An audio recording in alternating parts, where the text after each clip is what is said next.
মমতা ব্যানার্জি নামটি আজ বাংলার রাজনীতিতে অত্যন্ত পরিচিত, কিন্তু তার পারিবারিক ইতিহাসের সঙ্গে জড়িয়ে থাকা এক গুরুত্বপূর্ণ ব্যক্তিত্বের কথা খুব কম মানুষই জানেন।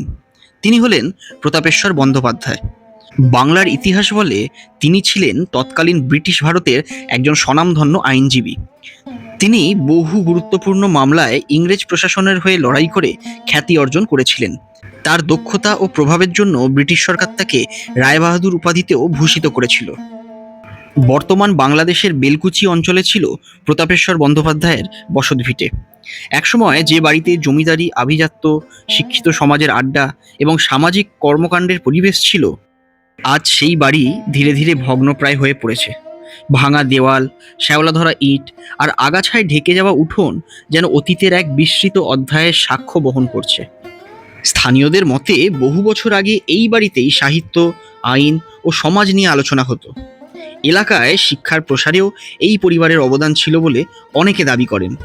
তবে সময়ের সঙ্গে সঙ্গে বাড়িটি রক্ষণাবেক্ষণ বন্ধ হয়ে যায় এবং ধীরে ধীরে এটি পরিণত হয় এক অবহেলিত ঐতিহাসিক স্থানে।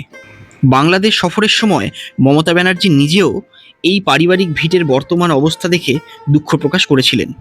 কারণ ইতিহাস শুধু অতীতের স্মৃতি নয়, এটি একটি জাতির শিকড় ও পরিচয়ের অংশ।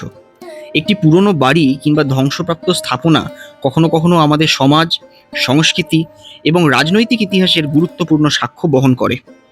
ঐতিহাসিকবিদদের মতে এমন ঐতিহ্যবাহী স্থাপনাগুলো সংরক্ষণ করা অত্যন্ত জরুরি।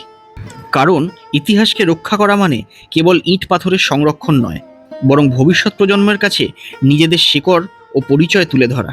এই ধরনের আরও অজানা গল্প জানতে আমাদের চ্যানেলটি আজই সাবস্ক্রাইব করুন।